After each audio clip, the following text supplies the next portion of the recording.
Welcome everyone to Wildwood, New Jersey. We are here at Morey's Piers during their off-season to give you a unique look at what it takes to bring this park to life. Yeah, we're gonna do a whole bunch of cool stuff today. One of the things I'm most excited for is to get some really cool perspectives of some of their signature rides, like Serpent and Great White, which has had a lot of stuff done to it during the off-season. Yeah, absolutely. We're gonna take you in the roller coaster bay so you can see how they've been stripping down each of the ride vehicles, putting them back together, and we're also gonna take you on a walking tour of some of their signature dark rides. Let's go.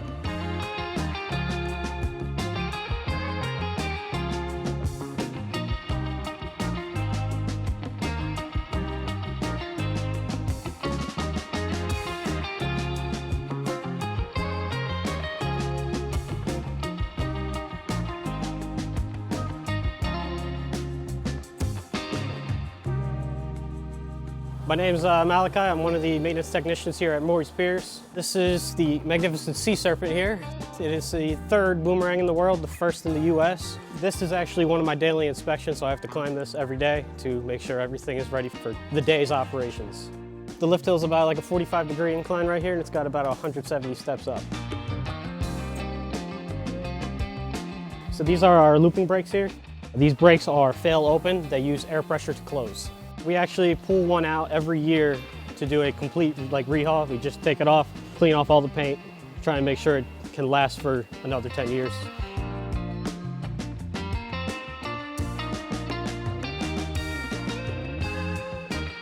See all these little extra pieces of hardware here? This is so we don't have any premature wear on the chain dog itself. We only have one chain dog. We don't have any rollbacks for this. So the chain dog does everything. These proximity sensors right here, if you see the yellow ones, those sensors are used to tell the PLC that the train has passed the brakes to close the brakes. These two right here are to tell the chain to stop running and then drop the chain trough. And then that's how the train will go back to the station to return home. If somehow one of these fail, they're supposed to be redundant. If one of them don't work, it's not going to actually do anything. It'll go up to these overruns, which will tell the entire system to stop what you're doing. And then that's when I get called out to actually have to clear out the fault, see why this was happening, and bring the train home manually.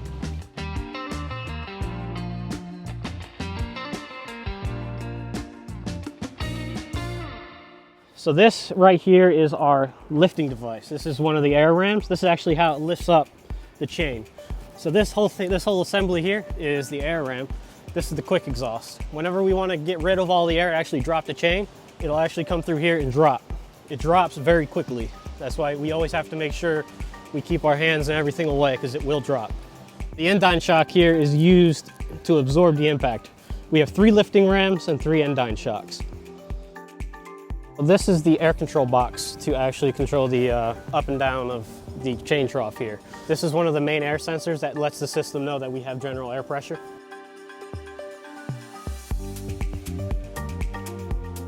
This is cool. Ridden like a million boomerangs, never climbed one before.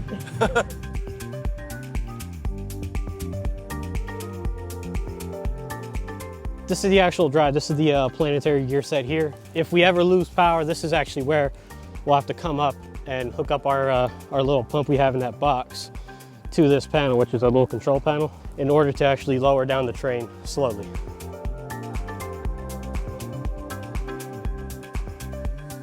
Welcome to the top of the Sea Serpent. This is my daily view whenever I do my daily inspections here. I came here all the time as a kid. To now be able to have an opportunity like this to see the whole island from up here and to see the park that I grew up going to from this view, it's so freaking cool.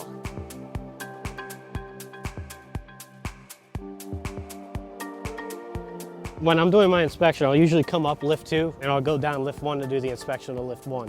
So it's pretty much just a whole little circuit to complete it. This is lift 1 up here. This is the sheave of where the actual cable rides.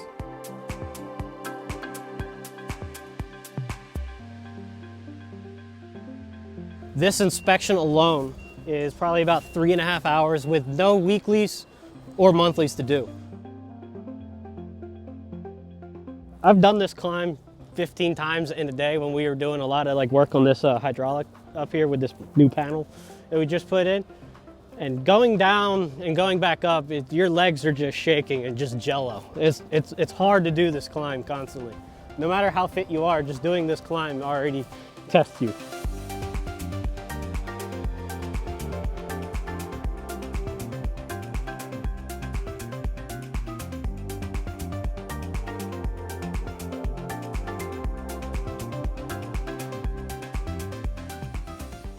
So this is Dinosaur Beach or Hunts Pier. This is where we have Central Shop, or the coaster shop we'll call it.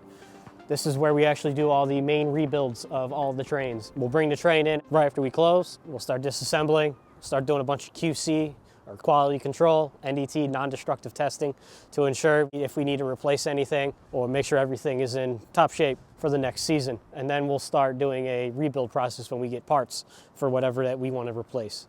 Oh, wow.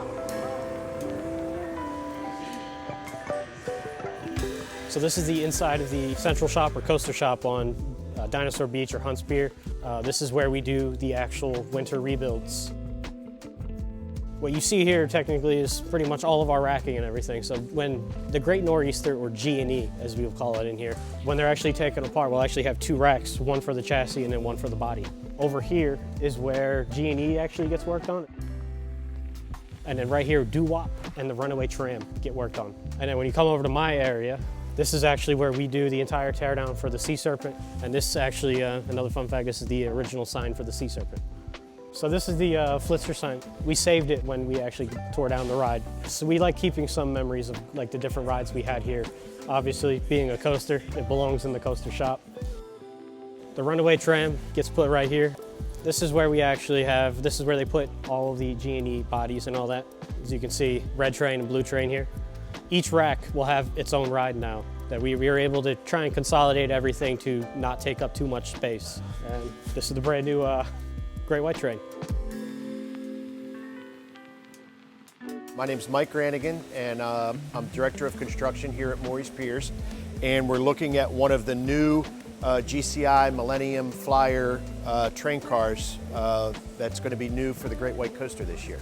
So the two major factors that led to our decision to go with the Millennium Flyer trains were a smoother ride, and associated with that smoother ride, decreased maintenance costs. Most of that is driven by just how the trains are fabricated. The traditional way that a coaster train was built, it was a rectangular frame and each car had four wheels, one on each corner. You would have to push that rectangular frame through a curve. The train would jiggle and jog throughout the curve, which gives you that traditional wood coaster feel, but it also gives you bangs and hits, and you can really feel all the imperfections in the track. The main thing about this train is instead of having 6 four-person vehicles with 2 axles each, we now have 12 two-person vehicles, and each train car has a single axle. Each axle can align with the radius of the curve, and when the whole train runs through the curve, it's a lot smoother. The next best item with this is the way that the connection is designed. There's like a ball and socket joint right here, which allows for this to rotate. These also allow each train to tilt sideways independently, which makes things much smoother through the curve. Another improvement is just how the passenger sits in the seat. Instead of an L bar, like in the traditional train, we have a T bar, which is more comfortable. And the way that the ratcheting mechanism is designed, a certain number of ratchets need to engage prior to it being in its locked position. One of the benefits of that, we don't need to have a seat belt, which is gonna save time for our operators and help with throughput turnover. And last but not least, it's going to result in reduced maintenance costs for us, because a smoother ride for the customer, less bumps that they're feeling, means that the train is putting less bumps into the wood track, means we have to spend less time fixing it.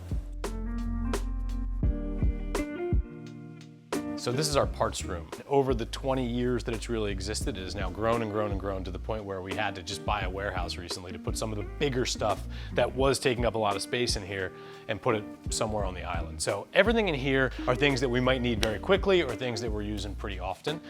Nothing comes in or out without getting scanned and without a work order. So now we know if you're doing a certain job and you need a part, you come here, they scan the part to the work order. So later on we can analyze, okay, this ride's costing this much in parts, in time, and we can see if those numbers start to go up, maybe it's time to replace something or replace the ride as a whole or just change something altogether. Really, a lot of parts we found, as you guys know, a lot of these rides are coming from Europe.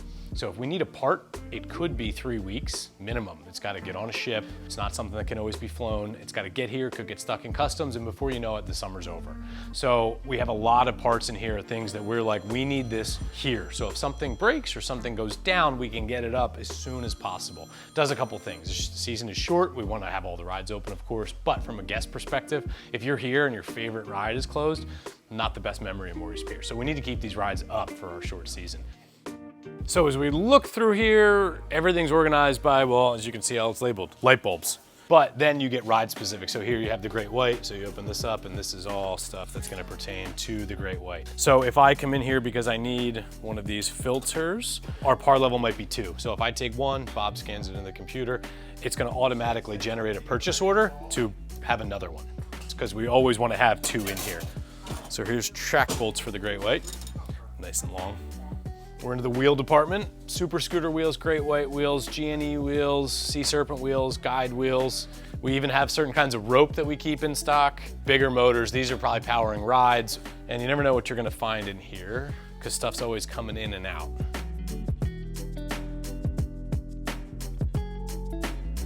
So we're in the paint shop now. This is the prep side, or the dirty side as we like to say.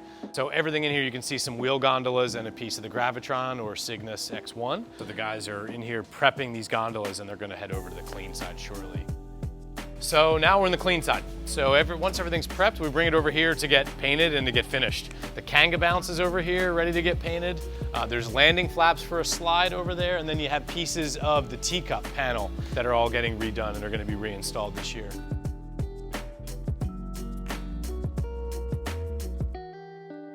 So Susan has been charged with telling a story on the teacups. So she's been taking it upon herself to say, okay, what story do we want to tell? And she's the one that's hand painting these pieces that are going back on the teacups. She's got the windmills from Holland and ships, so on these panels here. So yeah, she hand painted this stuff. She's very talented. She hasn't been here that long. Super happy to have her. And you can see her actively working right now on some other panels that she's hand doing. My name is Ryan. I'm one of the operations managers here at Morey's. And my name's Dan. I'm one of the operations area managers here at Morey's. So we're going to be doing a tour of our Dante's Dungeon, historically known as Dante's Inferno. We've rethemed it over the years. The last couple years, we've done a overhaul of some of the props inside, some of the aesthetics, some of the theming and things. So it should be a nice walkthrough. Dante's is a very classic style dark ride. It really goes back to the old days of the Wildwood Boardwalk when you had things like Dracula's Castle, just those classic pretzel dark rides that have existed. And we kind of keep that alive here at Morey's with the old school gags and kind of just jumping out at you. So this is the loading station for the ride. So our guests come onto the ride right through here. This is where the loading vehicles are positioned. The operators usually positioned right where Dan is, and they send the vehicles in one at a time into the dungeon. So this is the actual guide track for the vehicles. So on the left and right side is where the power comes. The vehicles, once they're in the attraction, are continuously powered. So the motor's getting power all the time as they go through. You'll see sensors throughout the entire attraction. The vehicles flag them. This is the one that indicates the vehicle's gone into the ride, and then at the top of the lift hill, you'll see another one that indicates the next vehicle can come in. So it just has a built-in dispatch interval for us to make sure the vehicles don't get too close. Throughout the attraction, as I said, you'll see more of those, and those are what trigger the actual effects. So again, as we go through, to the right of you guys, we have the control room, which is where pretty much all the electronics for the ride are, and we usually have an actor in this area. Sometimes hiding. They have a couple pass-through doors that they're able to access. This is our first prop. As I said, we have those sensors floating around on the track level to trigger the props. It's really dark in here, so the guests can't see it, and as soon as they hit it, it's right in their face, which is a nice first scare that we get. All of the effects are going to be practical, so we're not going to have those screen-based scenes. You're going to have the old school props jumping right at you, putting you right into the middle of Dante's Dungeon. This is the first lift that brings us up to the first level. As you can see, all the cars are here. They're not normally positioned like this. This is just to get them out of the elements during the off-season. To the right, you're going to see another sensor. That's that sensor that flags to let the operators know they can send the next vehicle in. Again, keeping that spacing to ensure that the guests are all getting their own unique experience while we're going through the attraction. So now we're on the second level, walking through again, another one of our large, ominous props. This is one of the ones that comes up. You get to see the creature's face. He's eating his meal there as you go through. This one's really cool. starts like this, and then you have to face off. Oh my God. Yeah, it's pretty terrifying. So this is just one of the access doors that we have for the actors to be able to transverse to the attraction. So this brings us right to the entrance to the ride. So vehicles have to come by first, and they're able to open the door, and they can kind of navigate through the attraction and scare people. It's like a mesh of a classic like Halloween event walkthrough, but with the ride vehicles and the props. So there's a lot coming at you that you might not think about when you get on the attraction at first.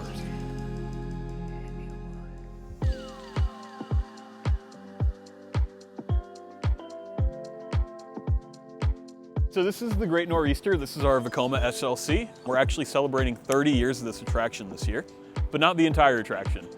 Back in 2017, we retracked, I believe, 90% of the ride's layout, so everything except for the station, the lift hill, and the final brake run, with brand new technology from Vekoma to provide a smoother ride experience. If you rode it 30 years ago, come back and ride it today. Back when we reopened it, our campaign was smooth enough for your grandma to ride it, and that still rings true today.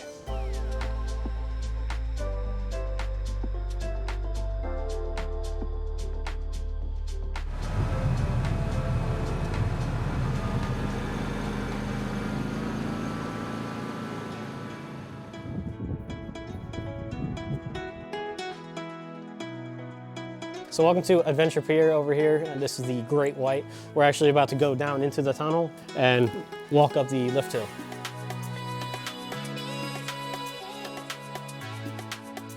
The Great White is a CCI, Custom Coasters International. They are now defunct. Opened in 1996. It is a steel support with a wooden track built on it. Goes about 55 miles an hour if I remember correctly.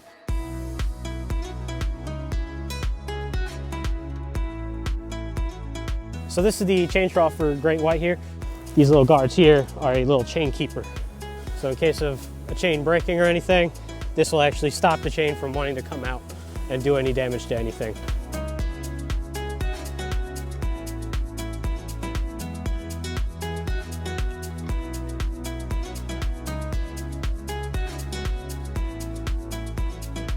It's cool. Always good to climb another wood coaster. Voyage, Ravine Flyer, adding Great White to the list. Yeah, Dan, how do you feel? You're climbing before you ride. Yeah, it's kind of a weird feeling, but I mean, you can't beat this view. This is incredible.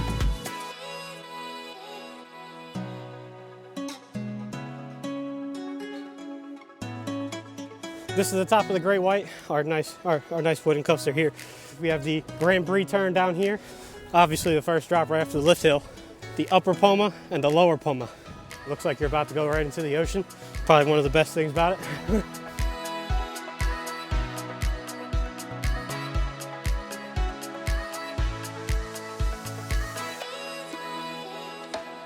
Before we open, obviously you see how bad the track pieces will look right now for where the wheels will run. We actually have to grind that off like 100% and then oil only the top section here. We can lubricate the wheels, obviously, of doing that, and then stopping rust. Because obviously, in our lovely environment over here, metal and salt don't mix.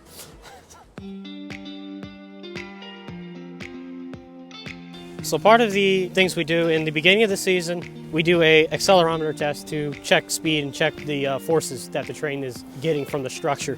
Whenever the train is going by, it'll read that and say, all right, I just crossed the top of the lift hill, or I believe there's one at the bottom. Because we can use that to know if we need to get any extra work somewhere else. If we're getting like a little spike of a G-force somewhere, that means that something probably needs to be worked on out there on the actual track areas. That's one way that we can tell and make sure we get this structure tuned out perfectly where there's no actual issues. So we don't have anybody going in, I got a headache riding the ride or something, because the way that the train can sometimes jolt you side to side.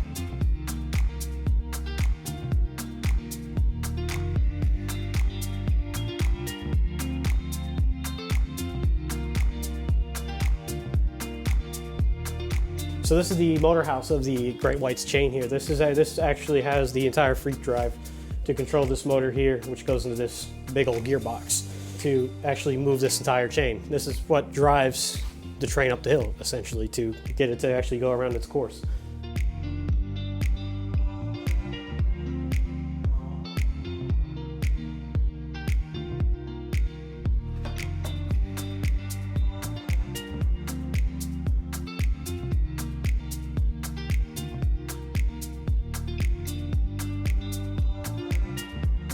All right, so this is our final attraction we're going to be taking a walk through and look at here. The Ghost Ship opened in 2010. In around 2018, we did a revamp of the attraction, just opening up this Army paramilitary theme here and a couple other theming options in the inside that we changed around. Unlike Dante's Dungeon, the Ghost Ship is a walkthrough attraction, something like you would see at maybe HHN or a seasonal Halloween event. But this is one of our permanent attractions featuring live scare actors, props, and a whole bunch of theming.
We want to give a huge thank you to the folks at Morey's Piers for helping make this possible. The park opens for the season this upcoming May. Please come out here, take a ride on Great White with the brand new train and all the other fantastic attractions they have here. I might be a little bit biased, but I absolutely love this park. So if you haven't been here before, do a whole little tour of the Jersey Shore, if I'm being quite honest. But this is the best one. They are a gold standard in Seaside amusement parks. Heck So yeah. we hope you guys enjoy this, and of course, make sure to stay tuned for more here at Coaster Studios, and we'll see you next time.